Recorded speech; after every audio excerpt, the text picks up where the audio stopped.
কালকে তো ছিল ষষ্ঠী, তো তারই কিছু সুন্দর সুন্দর মুহূর্ত চলো তোমাদের সাথে শেয়ার করি। দেখো এদিকে সকাল সকাল তোমাদের দাদা ভাই তীর ধনুক পাখা বানানোর জন্য বসে পড়েছে। তীর ধনুক পাখা সব কিছুই ষষ্ঠীতে লাগে আমাদের। আর এদিকে সৃজন সুতোর দিয়ে রিল বানাচ্ছে, এই সুতো দিয়ে আমরা ষষ্ঠী গাছের পুজো করব।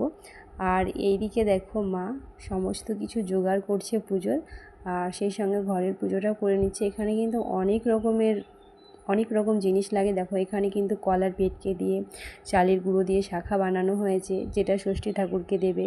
তারপরে তোমার ওখানে দেখো জিয়ালার পাতা, খেজুর, জাম, করমচা, মানে অনেক কিছু লাগে।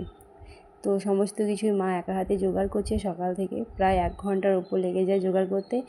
আর মা এদিকে জোগাড় করছে আর আমি ওদিকে রান্নাটাও কমপ্লিট করে নিচ্ছি, কারণ পুজো করে এসে আবার খাওয়া দাওয়া করতে হবে। তো চলো, তারপরে দেখো সমস্ত কিছু জোগাড় হয়ে গেছে আর আমার ওদিকে রান্নাটাও কমপ্লিট হয়ে গেছে। তারপরে আমরা সবাই রেডি হয়ে গেছি পুজো করতে যাওয়ার জন্য মন্দিরে। এইদিকে সৃজনের বাবা স্নান টান করে নিয়েছে, আর সৃজনকে দেখতে পাচ্ছ না তো, ও তো বাচ্চা, ও কখন চলে গেছে মন্দিরের দিকে। আর এই দেখো বলতে বলতে আমরা মন্দিরের দিকে চলে এলাম। আর আমাদের আস্তে আস্তে দেখেছো অনেকে কিন্তু চলে এসছে, আবার অনেকে চলেও গেছে পুজো করে। পুজো করার পরে দেখো আমরা আমাদের ছেলেদেরকে হাতে রক্ষা কবচ বেঁধে দিচ্ছি। মায়ের কাছে যে সুতো দিয়ে পুজো করেছিলাম, মানে গাছের কাছে, আমি আমার ছেলেকে বেঁধে দিলাম। এদিকে মা মায়ের ছেলেকে ষষ্ঠী করে তো অনেকক্ষণ আগে এসেছি, প্রায় 11টার দিকে। তারপরে লুচি টুচি খেয়ে শরীরটা খুব একটা ভালো লাগছিলো না, দিয়ে একটু ঘুমিয়েছিলাম। দিয়ে এখন বাজছে বিকেল 4:30। তো দেখো রেডি হয়ে নিয়েছি, এবার যাব বাবার বাড়ি। ষষ্ঠী, বাবার বাড়ি তো যেতেই হবে মায়ের কাছে। তো চলো বাবার বাড়ি যাই। তো জামাই গেলে শ্বশুর বাড়ি, তো মিষ্টি তো নিয়ে যেতেই হবে আজকে ষষ্ঠীর দিন বিশেষ করে।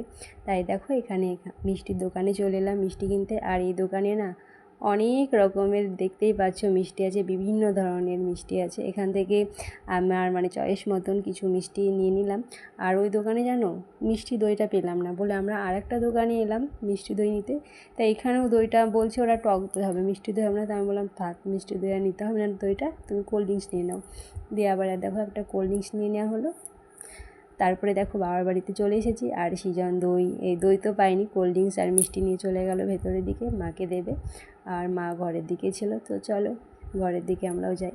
তো সন্ধ্যাবেলায় মাদের বাড়িতে তো মা আর বাবা কেউ ছাড়া কেউ থাকে না, তাই মাকে সুতো বেঁধে দেওয়ারও কেউ নেই। তাই আমি সন্ধ্যাবেলায় গিয়ে মায়ের হাতে সুতো বেঁধে দিলাম।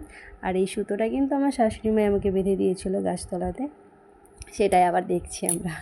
আর বাবাকেও বেঁধে দিয়েছিলাম। তারপরে দেখো সন্ধ্যেবেলায় খাওয়া দাওয়া করলাম।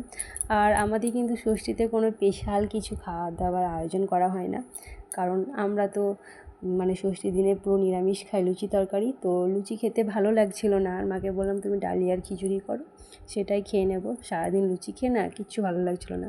তারপরে দেখো রাত 10টা বাজছিলো, আবার বাড়ি চলে এসেছি। কাছে বাবার বাড়ি বলে বিকেল সময় গিয়ে আবার চলে আসতে পেরেছি।